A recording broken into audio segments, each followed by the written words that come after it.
In 1959, deep in Soviet Russia, a handful of scientists set out to force evolution itself, breeding wild foxes not for fur, but for obedience. At first, the plan seemed simple: tame the untamable. But within a decade, nature's response was startling, and the consequences would haunt biology for generations. What did they awaken, and at what cost? Novosibirsk, 1959. In the shadow of Soviet ideology, a new institute opened its doors, the Institute of Cytology and Genetics. Its corridors were quiet, but the work inside carried risk. Dmitry Belyaev, recently demoted for defending Mendelian genetics, took charge of a project that could not be named for what it was.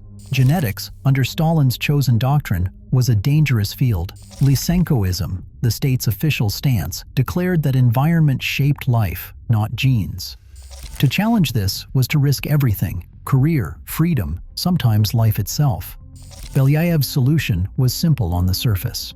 He proposed to improve the quality of silver fox fur, a valuable Soviet export. The real plan stayed between trusted colleagues. Lyudmila Trut, a young scientist, joined him, determined and meticulous. Together they gathered 130 silver foxes from Estonian fur farms, animals already touched by decades of captivity, but still wild at heart. The experiment's cover story, fur quality enhancement, gave them just enough protection to begin. But every decision was shaped by caution. Selection criteria, breeding records, even the language used in internal reports all reflected the need for secrecy. Only the tamest foxes would be allowed to breed, yet the rationale was always couched in terms of economic utility, never open scientific inquiry. In this climate, the Institute became a refuge for forbidden questions.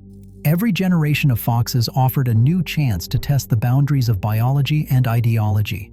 For Belyaev and Trut, the stakes were more than scientific. Failure could mean the end of the institute, or far worse. Success, if it came, would have to hide in plain sight. Lyudmila Trut later recalled that they selected only for tameness, yet their bodies changed entirely. In the beginning, the method was all routine and restraint. At 1 month old, each fox pup faced its first test. A technician would approach the cage, offer food, and try to stroke the animal through the wire. Every reaction was scored. Did the fox shrink back, snarl, or freeze, or did it tolerate the touch and maybe even approach the hand? There was no training, no chance for the foxes to learn trust. Outside these brief encounters, human contact was kept to the bare minimum. The cages stayed quiet, the animals isolated, to make sure that any change came from within, not from experience. Every month, the same test. Most foxes failed. Only the calmest, sometimes less than 10%, were chosen to breed. The rest were removed from the program. The process was relentless and mechanical. Generations passed quickly. Each litter was measured, scored, and filtered. By the 10th generation, a clear line appeared on the records.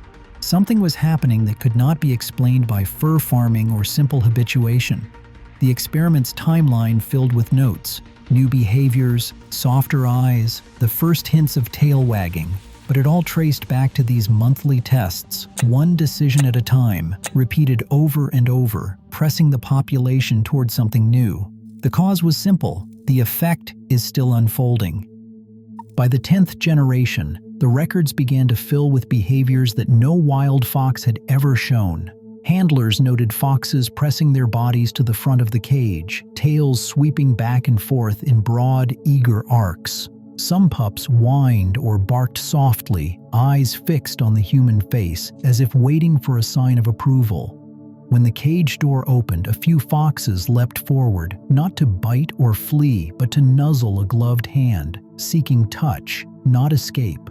These were not isolated quirks. The monthly score sheets, once dominated by words like snarl or cower, now described animals that licked fingers, pawed for attention, even rolled onto their backs in a gesture of trust. The change was unmistakable. Where their ancestors had hidden or lashed out, these foxes craved contact.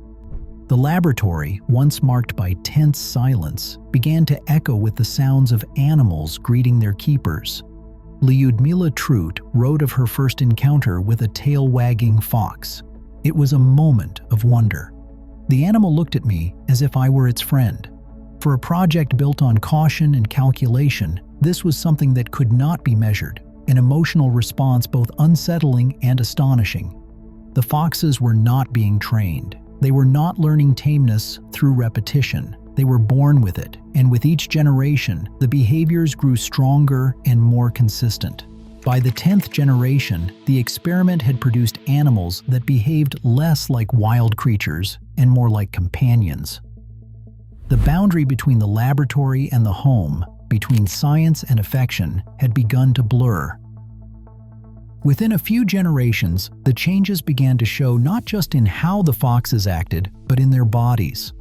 The first signs were subtle: an ear that drooped, a patch of white fur on a shoulder, a tail that curled in a loose arc. By generation 20, these traits appeared in nearly half the tame line. Floppy ears, piebald coats, shortened snouts, and softer jaws, features never seen in their wild relatives, became common. Some foxes lost the sharp, musky scent that once clung to their fur. Others developed longer breeding seasons, or smaller, more rounded bodies. Lyudmila Trut described these changes as a cascade triggered by a single decision to breed for tameness and nothing else. The term domestication syndrome was coined to capture this pattern, a suite of physical traits that appear whenever animals are selected for friendliness. Scientists watched as a single, targeted pressure rippled through the fox's development, reshaping not just their minds, but their entire form. The records from Novosibirsk, filled with sketches and photographs, a fox with a spotted face, another with ears that folded like a puppy's, tails curled over backs in a way never seen outside of dogs. The laboratory's quiet awe turned to alarm. If one trait, behavior, could unleash such widespread change, what did that say about the balance of nature? Belyaev and Trut realized they were not just taming foxes, they were rewriting the rules that held an animal together. Most of the foxes lived and died in cages. Each animal spent its life in a wire enclosure, isolated except for the brief, clinical moments of testing or feeding. The air inside the institute was thick with the sounds of animals pacing, the scrape of claws on metal, the silence after a cage door closed. For every fox chosen to breed, dozens more were rejected. Non-breeders, the ones who failed to meet the standards of tameness, were culled, sometimes used for fur, sometimes simply discarded. Over more than 40 generations, tens of thousands of foxes passed through this system, their lives measured in scores and pedigrees. After the Soviet Union collapsed, the experiment nearly ended. Funding disappeared overnight, and scientists begged for food to keep the foxes alive. Some animals were sold as pets, shipped across continents to private homes or research labs. Others were euthanized when resources ran out. Even the tamest foxes, the ones who wagged their tails and sought human touch, rarely left the confines of their pens. Today, the silver fox experiment is cited in debates about gene editing and selective breeding. Its results echo in modern labs, where CRISPR and other tools promise to reshape animals for human needs. The Russian word for this, vmeshatalstvo, means interference. In the story of the foxes, interference brought new forms of life, but at a cost measured in confinement, culling, and lost wildness. Lyudmila Trut once wrote that we intervened in nature's code, breeding for our needs. The foxes became affectionate, but trapped in bodies not their own. The experiment worked, but the animals paid for it. The question now is not just what can be done, but what should be done.